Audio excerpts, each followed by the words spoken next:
Histories. I.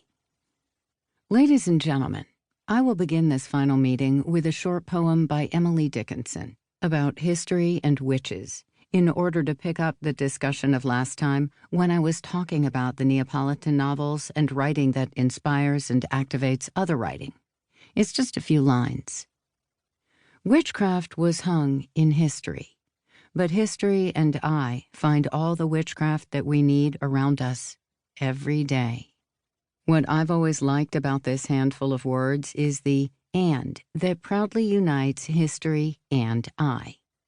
In the first line is the written account we call history, which has hung witchcraft on the gallows. In the three other lines, introduced by an adversative "but," is the I that unites with the story of the past and thus, every day, thanks to that union with history, finds around itself all the witchcraft it needs.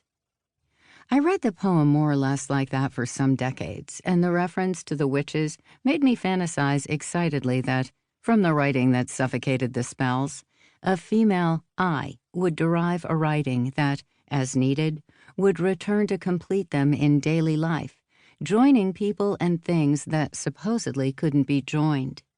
Thus, among the suggestions that led me to the Neapolitan novels, I must surely add the image that those lines have always evoked for me.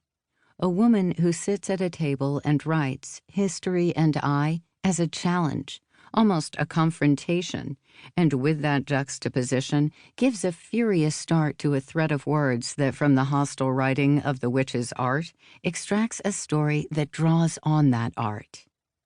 Over time, I think, I gave that figure of a woman a modern posture when I saw her, brow furrowed, gaze intense, writing on the computer in an apartment in Turin, trying to invent other women, mothers, sisters, friends, a witch friend, and places in Naples, and small ordeals and sufferings of relatives and acquaintances, and the past 60 years of history, appropriating them from the many texts that had already put them in writing. I felt she was true, with a truth that had to do with me.